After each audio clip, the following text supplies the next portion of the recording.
Olá a todos, bem-vindos a mais um episódio do Building the Future AI Portugal podcast onde abordamos diversos temas ligados à inteligência artificial e à aprendizagem máquina. O meu nome é Marco António Silva e vocês conhecem os meus amigos habituais nestas conversas já, Rui Quintino. Olá, Rui. Olá, bom dia a todos. Bom dia, Rui. E Vítor Santos. Olá, Vítor. Olá, viva. Olá. Viva. Hoje falamos sobre o tema de forecasting, mas não tanto sobre a componente estatística do forecasting, mas mais numa perspectiva de inteligência artificial e data mining sobre o forecasting. Ou como já muitas vezes foi chamado, o forecasting dos tempos modernos, no fundo. Forecasting é, na sua essência, a capacidade de prever o futuro. É a forma que tentamos prever qual vai ser o tempo que vai estar amanhã, quantas vendas vamos fazer no futuro, qual vai ser a carga que a infraestrutura vai ter durante uma campanha que vamos lançar. É claro, um problema muito comum, não é, no fundo, que nós vamos falar de machine learning e a nível de previsão, que é, no fundo, quando é que uma máquina vai variar, não é? O típico forecasting de avarias, que também é, se calhar, um dos problemas mais comuns que nós imaginamos. Só alguns exemplos. Isto a nível de machine learning é no fundo, conseguir de uma forma muito simples, procurar padrões nos dados que nos ajudem a prever qual é o futuro. É isso na sua essência.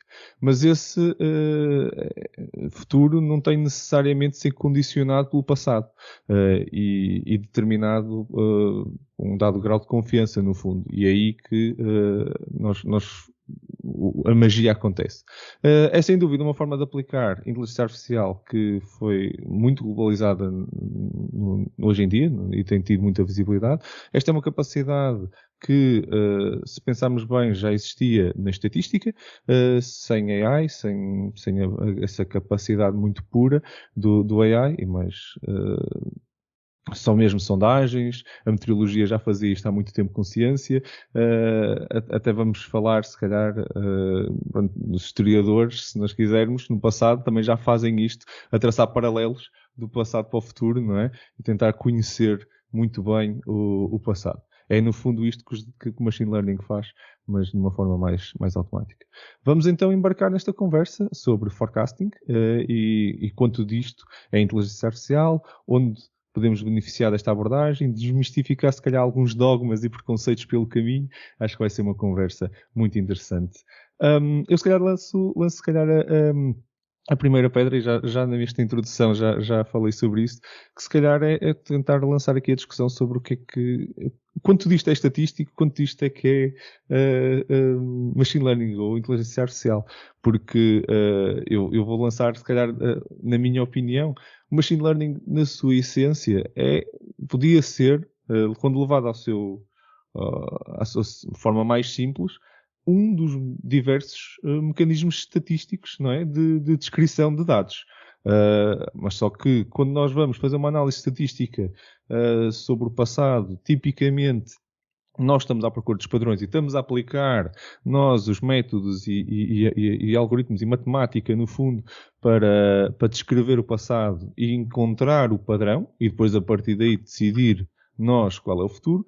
O que nós estamos a fazer, na minha opinião, de machine learning é aplicar se calhar métodos um bocadinho mais pesados, mais brute force, mas que não seriam tão fáceis, e em maior quantidade, que não seriam tão fáceis para a quantidade de dados que existem para um humano conseguir analisar, mas continuam a fazer exatamente a mesma coisa. Nós é que, se tivéssemos a capacidade, se calhar tínhamos encontrado o padrão de outra forma.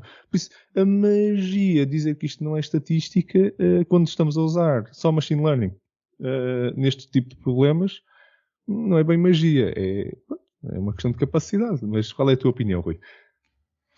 Olha, eu, e já em alguns episódios anteriores, e quem me conhece sabe, não sou propriamente das pessoas mais fãs a separar o que é machine learning, o que é estatístico, o que é clássico, o que é AI, porque limita um pouco as equipas depois nas escolhas que fazem. Eu não gosto disso. Dito isto, É verdade, e nós acompanhamos esta questão do forecasting já há bastante tempo. É verdade que há aqui realmente uma competição ongoing já há muito tempo entre os chamados métodos estatísticos clássicos e os novos métodos de machine learning, não necessariamente deep learning, mas machine learning, boosted trees, entre outros.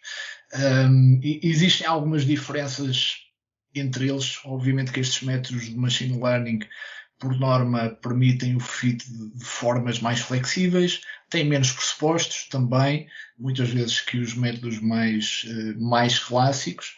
Uma coisa que se tem visto muito, e nós acompanhamos as competições nesta área, pelo menos nas últimas, há uma muito conhecida que é o M5, e as últimas 3 edições marcaram um pouco a transição para, até aí, os métodos clássicos tipicamente ganhavam sempre, e nas últimas 2, os métodos mais à base de machine learning passaram claramente para o topo da lista, com o LightGBM da Microsoft tipicamente a liderar em termos de algoritmos.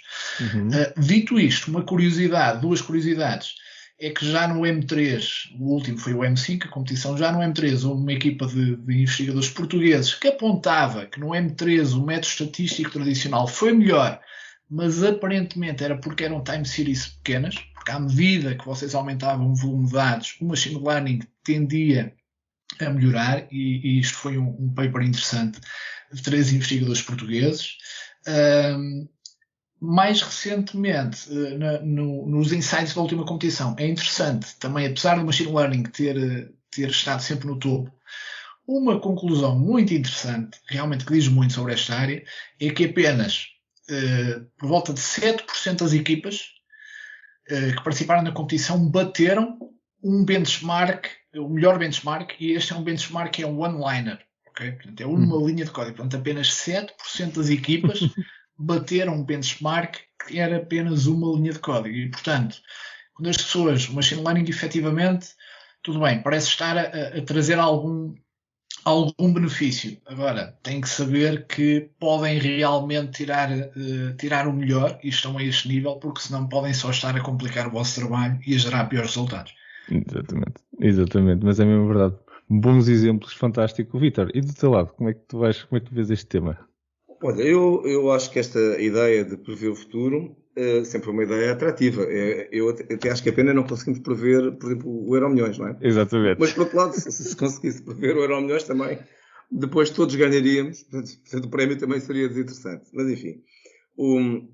Portanto, a ideia do forecasting, ou análise de tendências, não é? Portanto, prever o futuro a partir dos dados, sempre foi uma tarefa da estatística.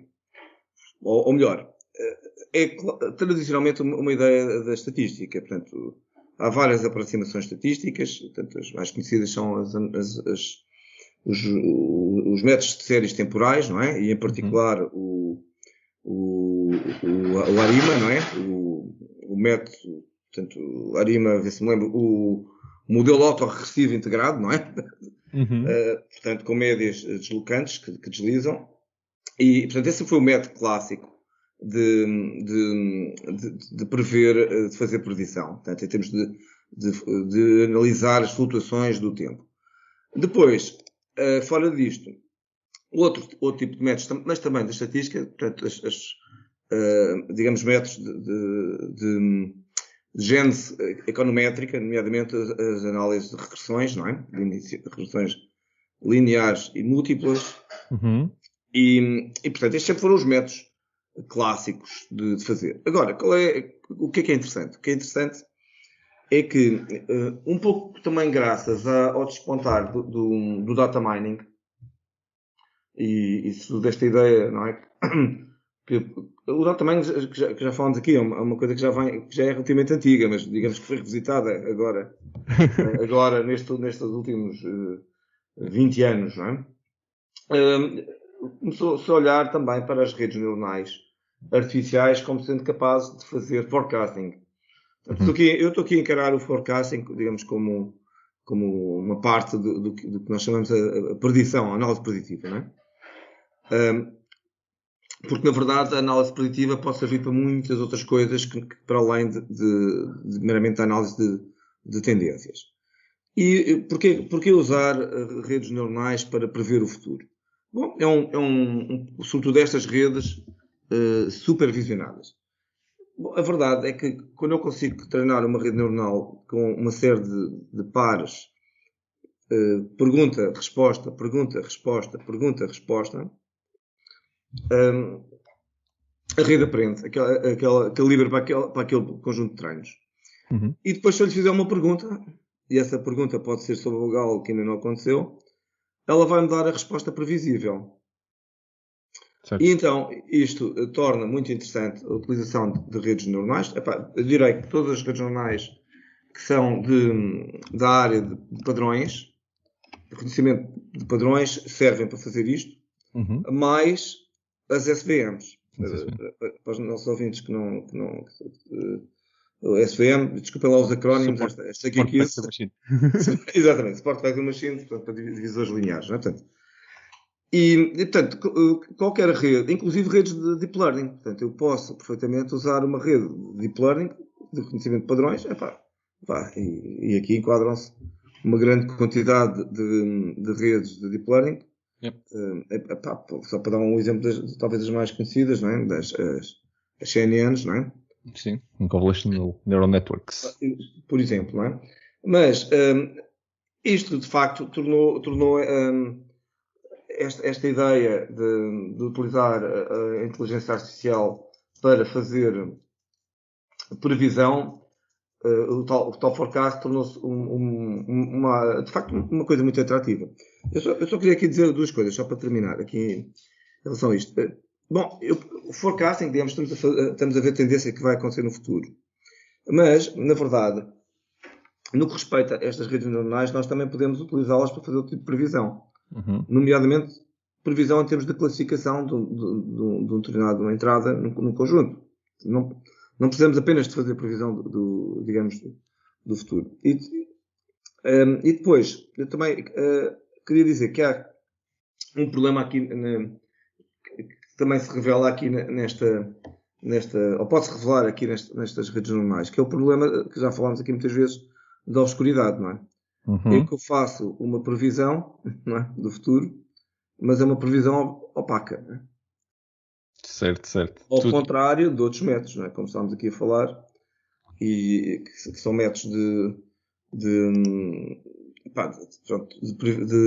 previsão baseados em estatística, que são bem mais traçáveis, não é? Só para terminar, também para dizer que também outro tipo de redes neuronais, para estas que eu falei aqui, as típicas, quando estou aqui a falar de redes neuronais de padrões, estou a falar sobretudo dos chamados multilayer perceptrons, não é? Seja eles em forma de deep learning ou não.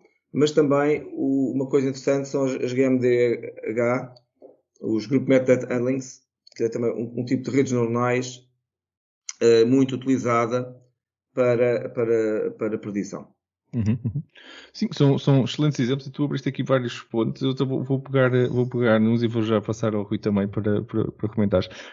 Rui, mas a realidade é que estamos aqui a falar sobre, e tu tocaste no ponto, até começaste com a questão do Euromilhões, que é, são métodos supervisionados, no fundo, por isso é que eles não conseguem prever coisas tipo aleatórias como o Euromilhões, né? Ele não consegue porque por mais dados que tu tenhas, o padrão não está lá. Isto é, ele tem que ter dados na sua origem, isto é um bocado o cerne aqui desta questão, temos que ter dados na origem, não interessa se é uma Convolutional Neural Network ou se estamos a falar de uma SVN ou o que for, nós vamos ter que ter o padrão de que temos de inferir algures no dataset que está na origem. Exato, vamos dizer que é uma limitação. Deixa-me só interromper para dizer que tens toda a razão. Portanto, não se consegue prever o Euromilhões precisamente porque os acontecimentos são estatisticamente independentes, não é? Exatamente. Portanto, nós só conseguimos usar estas redes e também os mecanismos estatísticos para prever coisas que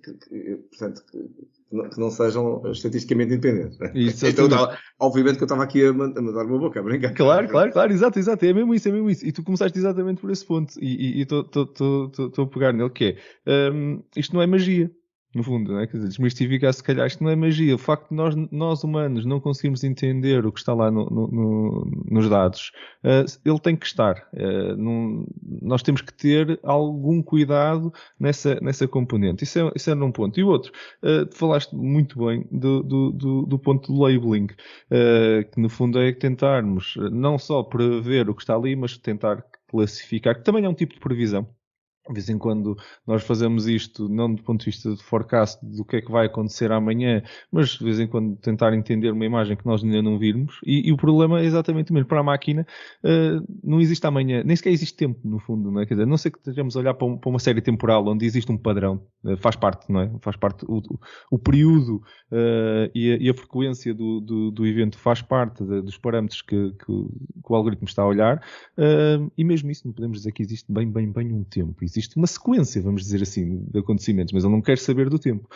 Por isso, para nós, humanos, o forecasting é uma questão de futuro, para a máquina é uma simulação, para todos os efeitos. Está dentro de um mundo fechado e está a simular coisas que para ele podem ser verdadeiras como serem falsas. Ele simplesmente está, com base no passado, se tu me mudaste os parâmetros, então eu vou-te dar um resultado adequado aos teus parâmetros. Se esse resultado está no passado ou está no futuro, para mim é um bocado indiferente, tirando, mais uma vez, na minha opinião, as time series analysis e todos os algoritmos que analisam séries temporais, porque essas sim, o que aconteceu no passado por uma dada ordem condiciona o que vai acontecer a seguir. Isto é, no fundo, ele sabe, tenta entender o período e a frequência com que as coisas acontecem. Mas Rui, o que é que tu achas sobre este ponto também, sobre as simulações? No fundo, vemos isto como uma simulação. E até lanço mais um tema. Para todos os efeitos, isto agora é BI. Isto é Business Intelligence do nosso dia-a-dia. O nosso Business Intelligence no passado era, se calhar, muito focado só em reporting do passado, mas hoje em dia, por que não? E faz, não é? Faz mesmo parte esta componente de uma forma mais ativa, não é? Sim, por acaso é interessante, já fizemos algumas sessões até precisamente a mostrar várias das funcionalidades embebidas de AI que hoje em dia podemos encontrar na maioria das plataformas de BI. Não é segredo que eu adoro o Power BI, já tenho feito algumas sessões dessas. E é normalíssimo ver muito bom forecasting já nessas ferramentas, com muitas limitações também, mas razoavelmente bom até com baseline. Como baseline, e acho que é uma tendência que só vai continuar, e pegámos nisso no último episódio. Muitas destas funcionalidades da AI aparecem como componentes, não como soluções necessariamente individuais, mas como componentes em outras soluções de CRM, de BI.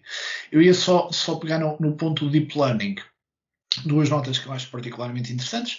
Uma é verdade que, e mesmo como disse há pouco, ainda não é um método tipicamente state of the art para o forecasting de time series, não é muito usado ainda, e o machine learning mais tradicional, ou os métodos clássicos, são tipicamente mais usados e mais eficientes.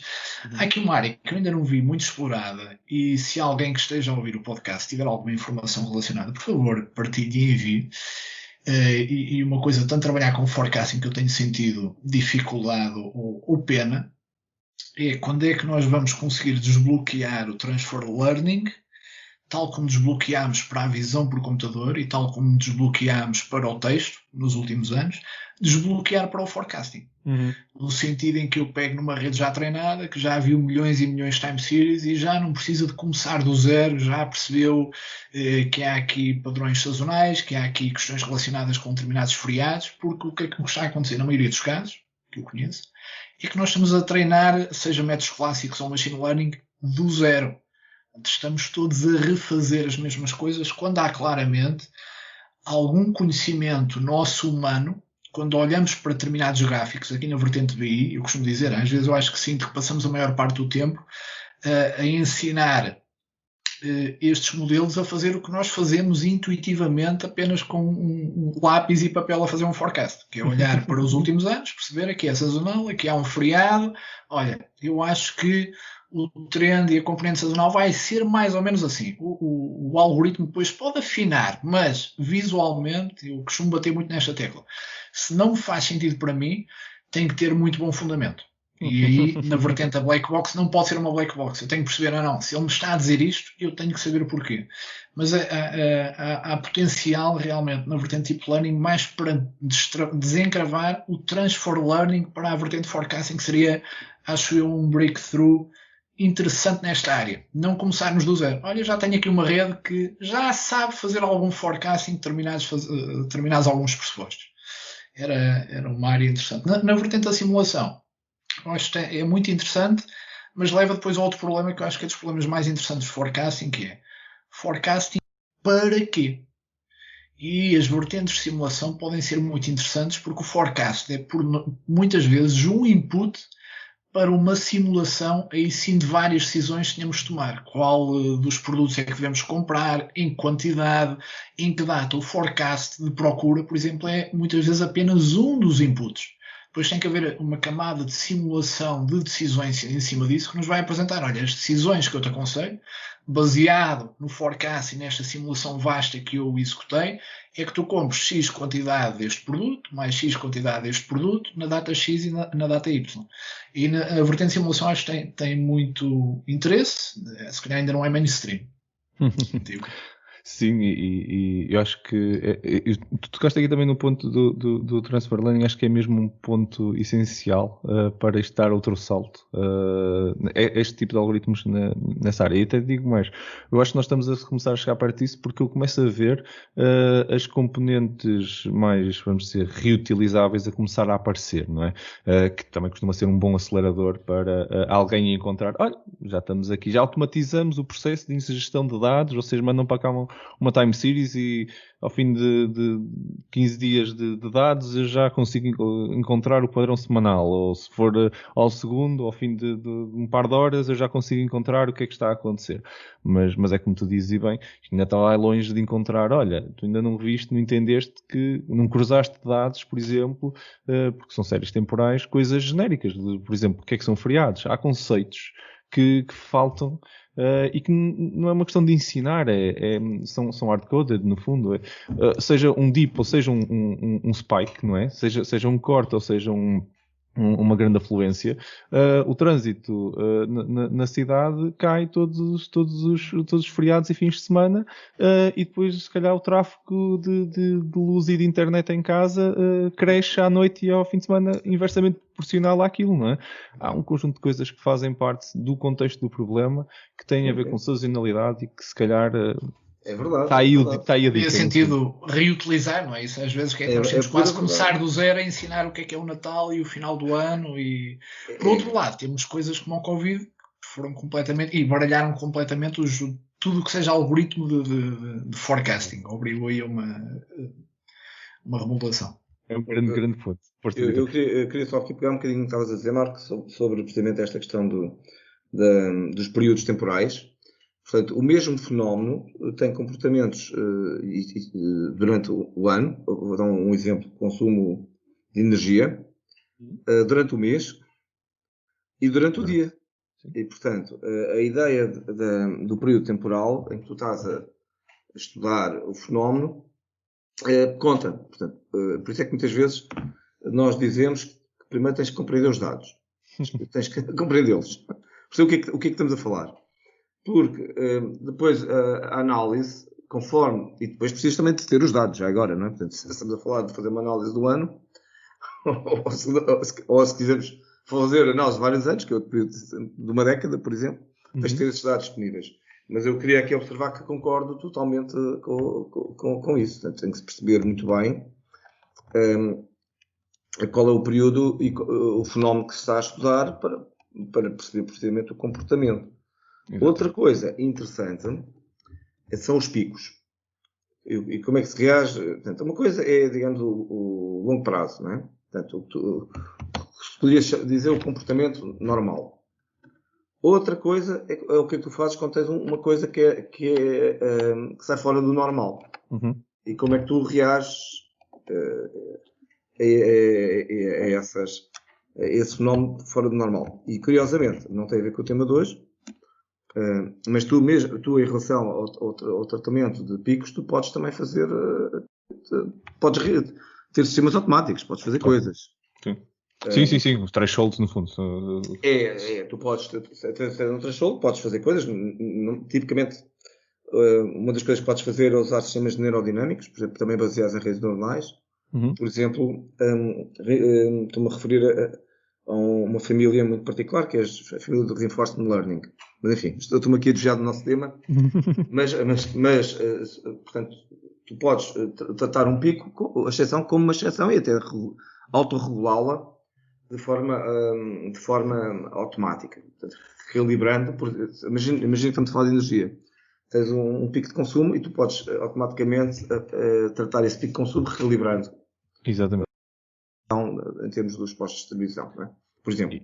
Que já é feito há muito tempo com thresholds e de forma automática por todas as companhias de energia no mundo, senão nós tínhamos ficado sem energia há muito tempo, em cada pico que existia.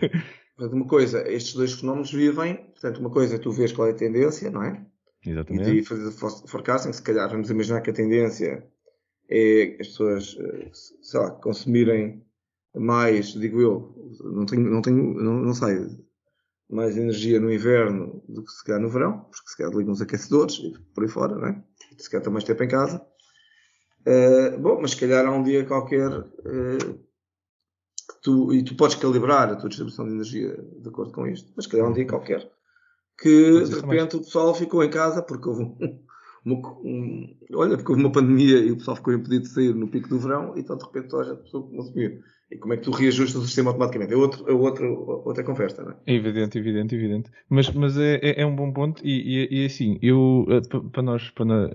para terminarmos ainda esta parte, ainda se calhar só falarmos um pouco sobre alguns casos práticos, e nós já temos dado aqui alguns exemplos, se quiserem também podemos tocar noutros pontos, até mesmo no caso da medicina também. Estavas a falar da questão da pandemia. Há muita coisa para darmos também uma visibilidade aos nossos ouvintes sobre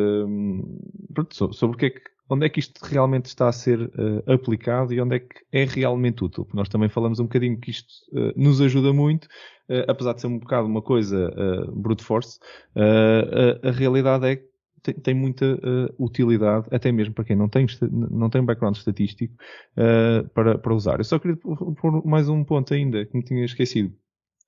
Nestes mecanismos automáticos, vamos dizer assim, de detecção, o threshold, e eu tive uma conversa sobre isso com alguns clientes, em que nós estávamos a começar a usar este tipo de mecanismos e tal como o Rui estava a dizer, é aquela coisa do ok, eu tenho que ensinar, eu tenho aquela sensação que estou a ensinar o que é que são os padrões ao algoritmo.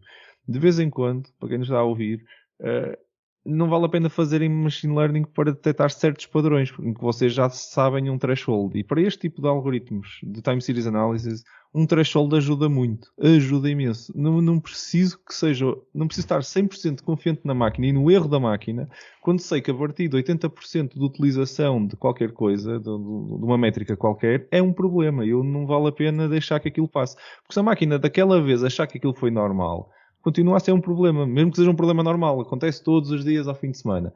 Sim, senhor, continua a ser um problema, tem que reagir a uma anomalia.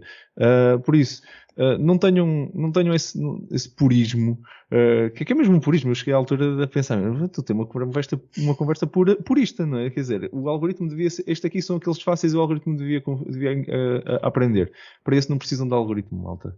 Para isso mandem lá o threshold e deixem passar, porque senão vão estar a correr o risco, desnecessariamente, de confiar num algoritmo de machine learning para detectar uma coisa que vocês à partida sabem que é hard-coded. Não vale a pena meter machine learning aí. Usando para as outras coisas.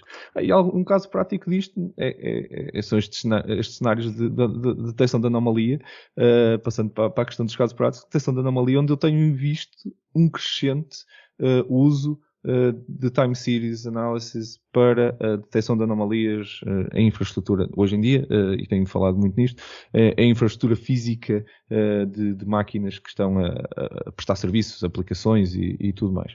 Mas acho que também existe aqui uma versão muito engraçada para também tentar fazer o forecasting de utilização de métricas de negócio, no fundo. Vendas de produtos no site, coisas assim com base nas métricas que já temos de utilização do próprio site, cliques e outras coisas que existem. Mas pronto, isto é uma coisa que eu tenho visto a acontecer e outra que eu gostava de ver, se calhar de ser desafiado ou até desafiar alguns dos meus clientes a pegarem em Forecasting Time Series Analysis para também as métricas de negócio. Rui, do teu lado, o que é que tu achas sobre isto? Onde é que tu vês isto a ser usado?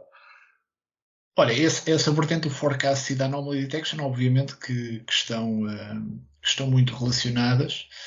Algumas outras aplicações, assim, rapidamente. Há quem utilize forecast para estabelecer quase um objetivo mínimo.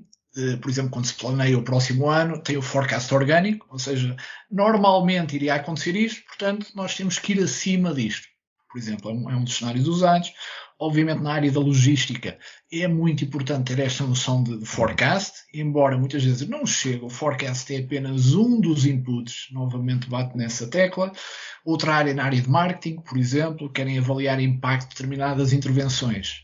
Muitas vezes, como é que podem fazer isto? Comparando com aquilo que seria o forecast antes da intervenção. Pois há aí algumas complicações em termos de causalidade, mas a base é um pouco esta.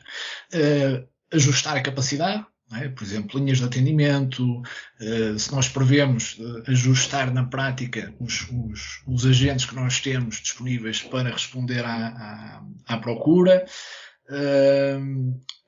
e é um input frequente para muitos outros algoritmos de otimização. Uhum. Eu ia só deixar aqui um ponto também, nessa vertente do Anomaly Detection, realmente é um ponto não muito explorado, mas com muito potencial, mas começa a ser cada vez mais explorado.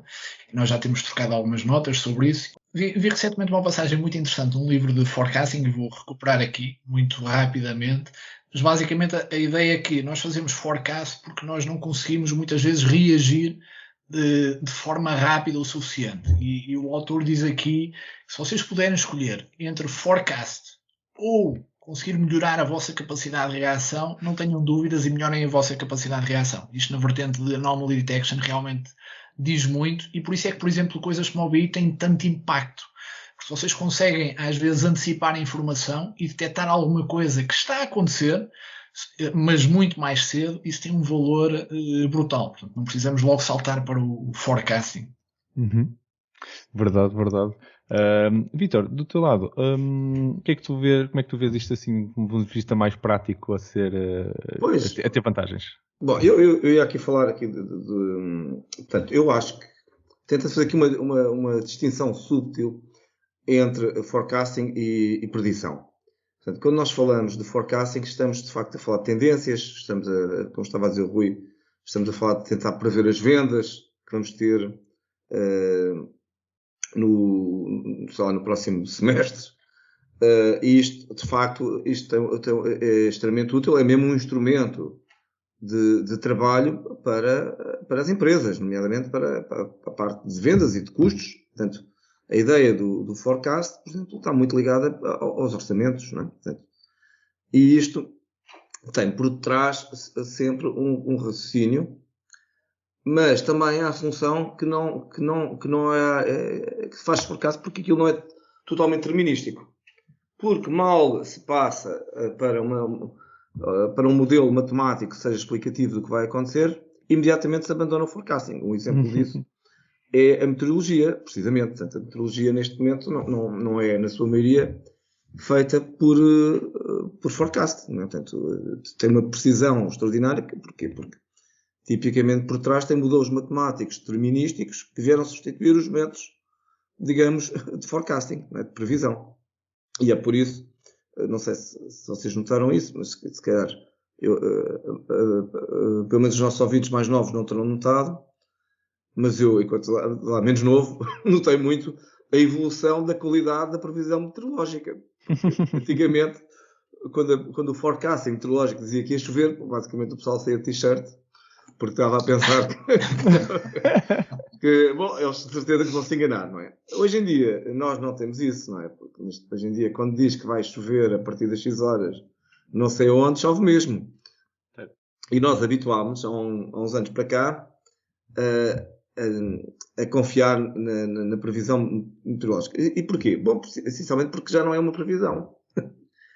Ou melhor, é o resultado de modelos matemáticos, de dados recolhidos em todo lado, em particular por aviões. Aliás, a previsão, um dos problemas que nós estamos a ter agora em termos de previsão meteorológica foi com esta história da pandemia, com a diminuição dos voos comerciais. Porque eles são os principais, digamos, sondas, no fundo, sondas, não é, de dados meteorológicos. Não é?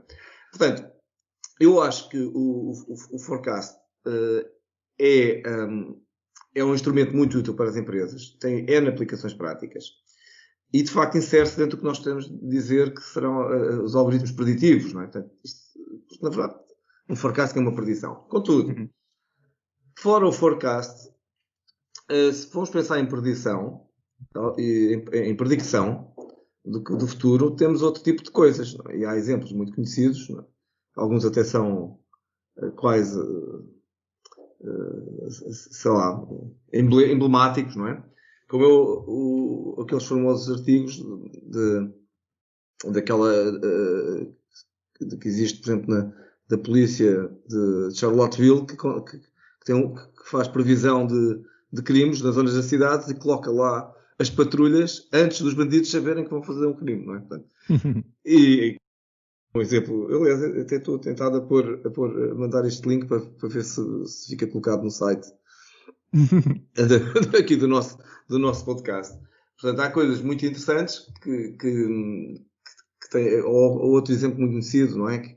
Que é um sistema preditivo que consegue perceber que uma adolescente vai ficar grávida antes que a própria mãe e as amigas saibam, não é? Portanto, e, portanto, temos aqui ainda não tinha ouvido esse. Eu posso mandar também, mas eu imaginava um novo, diria o Aldous Huxley dando umas voltas na tumba. Muito, muito interessante, muito interessante. Pronto, eu acho que já podemos, já vimos aqui várias coisas, sem dúvida ainda tínhamos muito tema aqui para falar, mas espero que os nossos ouvintes tenham visto aqui alguns exemplos e tenhamos conseguido desmistificar alguns pontos. E sugeria então nós passarmos para a nossa rúbrica.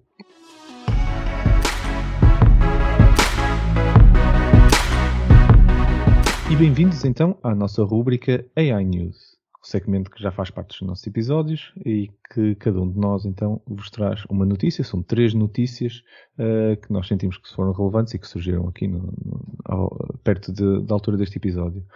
Os links das notícias são publicados na descrição do episódio, no final, por isso, para qualquer questão, nós não comentamos, não lemos a notícia nem a comentamos completamente na íntegra, por isso podem dar sempre uma vista de olhos às notícias se quiserem. Não se esqueçam então, links na descrição. Começando se calhar, Rui, por ti, dás aqui a pontapé de saída, que notícia trazes tu para nós hoje então? Olha, trago uma notícia muito recente, se calhar não havia necessidade de a trazer, porque ela vai correr garantidamente esta área do AI nestes dias, relacionado com a última versão do AlphaFold da DeepMind, e que aparentemente conseguiram um breakthrough bastante razoável. Para quem não conhece em detalhe esta área, mas para dar assim um overview para quem não saiba, são sistemas que, com base numa sequência de aminoácidos, portanto, imaginem um conjunto quase de letras, não é? Em sequência, e a DeepMind tem um sistema que consegue quase resolver um problema que já vinha há quase 50 anos, de conseguir prever qual é a estrutura tridimensional dessa sequência de aminoácidos, que é uma coisa super, super difícil e em muitos casos, para muitas proteínas, ainda não se conheciam. E eles completamente fulminaram a anterior métrica que existia na competição anterior e aproximaram-se já de um nível que muitos estão a considerar quase como se o problema estivesse resolvido e pode ser um breakthrough realmente brutal e é super inspirador. Eu confesso que comecei a ler a notícia e saltei de link em link porque é fascinante. a confirmar-se, agora tem que ser peer-reviewed e tudo isso, mas a competição é completamente muito interessante. E eu acho que é inspirador no sentido de termos AI ao nível da descoberta científica. Ou seja, uma equipa de seres humanos com o know-how que nós temos e com mais potenciado por estas tecnologias da AI e por todo o research que foi feito nos últimos anos, conseguir um breakthrough a nível científico. Acho que realmente é algo que não é muito frequente nesta área, ainda estamos simplesmente a automatizar e não a avançar a descoberta científica. Portanto, eu espero mesmo que tudo isto se confirme e que seja sólido o research. Muito interessante. Sim, sem dúvida, sem dúvida. E a malta da DeepMind tem tido estes breakthroughs fantásticos, e eu acho que também o Demis Hassabis, o CEO, também se deve muito à maneira dele estar neste meio. Ele é um apaixonado por inteligência artificial, e vê-se, transpira isso em todas estas questões que ele está a fazer. Olha, uma grande notícia, Rui. Muito obrigado. Vítor, do teu lado, que notícia traz-te por nós? Eu trago aqui uma notícia um bocado diferente, sobre é uma notícia que está na Science News, mas que curiosamente resulta de um artigo que foi publicado na PNAS, que são as atas da Academia de Ciências Norte-Americanas, portanto, algo muito prestigioso, que é uma notícia que é a seguinte, que diz que o sistema nervoso dos insetos inspira novos sistemas eficientes de inteligência artificial. E eu acho isto extremamente interessante. Em particular, nós temos uma grande parte de áreas da inteligência artificial que podem ser designadas por biomorfas, porque na verdade inspiram-se na natureza. O que é que eu quero dizer com isto? Portanto, por exemplo, as redes neuronais artificiais. Bom, as redes neuronais artificiais inspiram-se nas redes neuronais biológicas. Portanto, quando eu tenho um peso numa rede neuronal, na verdade estou a traduzir a eficiência de uma sinapse. Um algoritmo imunológico inspira-se no sistema imunitário e na rede idiotópica. Não é?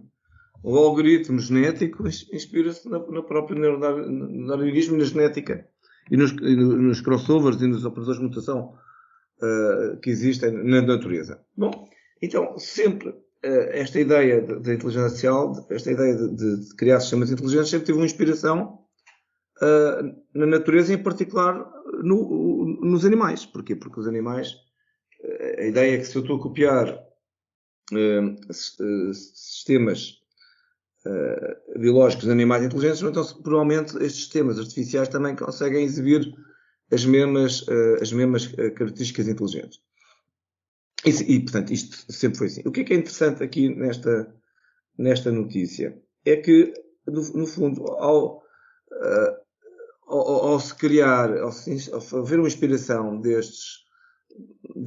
se replicar o comportamento destes insetos, que aparentemente, segundo o artigo, foi uma cópia com grande resultado, estas moscas que estão aqui a ser replicados, que estes insetos referem-se a moscas, não é? Uhum. Eles conseguem aprender muito facilmente odores que permitem procurar comida. E conseguem não só aprender estes odores, como conseguem depois operacionalizar, memorizar este odor em memória de longo prazo e conseguem, no fundo, determinar ações para procurarem comida em função desses odores. E eu acho que há aqui uma grande evolução, porque há uma potencial evolução, melhor dizendo, porque poderá aqui estar por trás uma ligação, para além apenas do padrão, de associar o padrão, mas uma ligação de memória de longo prazo entre o padrão e uma ação. E portanto, eu vejo esta notícia como sendo muito interessante e é sem dúvida algo a explorar e que me parece que poderá vir a dar origem a algoritmos um pouco diferentes daqueles que nós temos hoje em dia. Certo.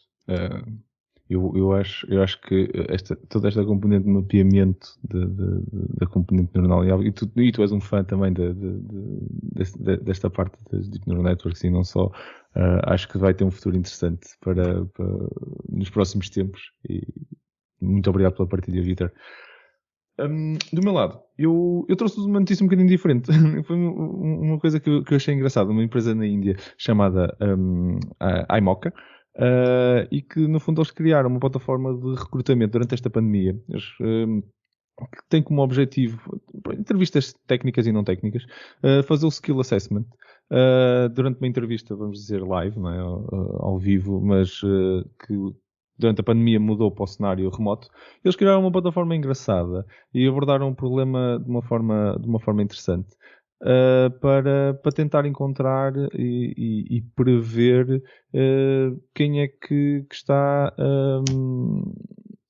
quem é que está a fazer batata, no fundo, durante o teste, durante um exame, por exemplo, de live coding, onde eles estão a processar tudo o que está a acontecer, o que é que a pessoa está a escrever, os keystrokes que vai fazendo, usam a parte de Cognitive Services para entender os componentes de vídeo e tudo, e conseguem então entender que realmente a pessoa, o candidato que eles estão a entrevistar, que antigamente ia fisicamente, se calhar, aos escritórios da empresa e, no fundo, fechavam, se for preciso para fazer este exame, fechavam numa sala e conseguiam garantir a idoneidade, no fundo, daquele teste e depois do resultado que estavam a tirar, que agora, em casa, se calhar, já não conseguem fazer isso, ou se calhar já está a ter ajuda, ou até se calhar nem é a pessoa.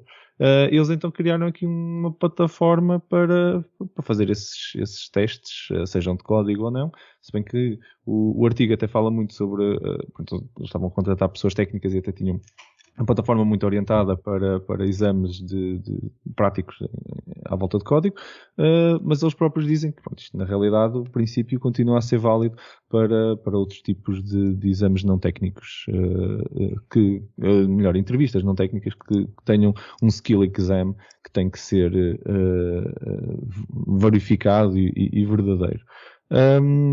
E depois, pronto, tem aqui outras coisas engraçadas que nunca tinha visto esse tipo de plataformas assim tão genéricas e se calhar a ter tanta visibilidade, e agora a pandemia também trouxe se calhar aqui um novo espaço para este tipo de plataformas. Uma curiosidade, uma equipa na Índia, no fundo, que começou isto e que está aqui em destaque por causa do trabalho que teve a fazer. É um bocadinho longo, mas que conta assim uma história engraçada. E no fundo, é isto. Assim terminamos mais um episódio. O meu nome é Marco António Silva e vocês estiveram a ouvir o Building the Future AI Portugal Podcast. Podcast que vos fala sobre inteligência artificial em conversas informais e cheias de conteúdo. Um obrigado enorme por mais uma conversa extremamente interessante aos meus parceiros de Sofá Virtual, ao Vítor. Obrigado, Vítor. Muito obrigado. Um abraço a todos. Um abraço, Vítor. Obrigado. E ao Rui Quintino. Viva, Rui. Obrigado. Obrigado. Um abraço. Obrigado a ambos. É sempre um prazer enorme gravar um episódio convosco. Divirto-me sempre imenso, mas acima de tudo um grande obrigado a quem está desse lado ouvir-nos, pois é para vocês que nós construímos estes conteúdos. Caso tenham temas que gostassem de ver discutidos em próximos episódios, sugestões ou comentários, feedback, ou até mesmo de alguns dos pontos que nós fomos aqui falando, algumas outras abordagens que vocês também tenham, tal como o Rui disse a meio do episódio, façam-nos chegar. Nós estamos muito curiosos sempre de ouvir também do vosso lado como é que as coisas estão a acontecer. Basta-nos fazerem chegar um e-mail para podcast@buildingthefuture.pt. Fiquem atentos para os nossos próximos episódios, como é habitual, dentro de 2 semanas. Até lá, muito obrigado por estarem desse lado e vamos continuar então juntos a ativar Portugal e construir um futuro melhor com a tecnologia. Obrigado a todos.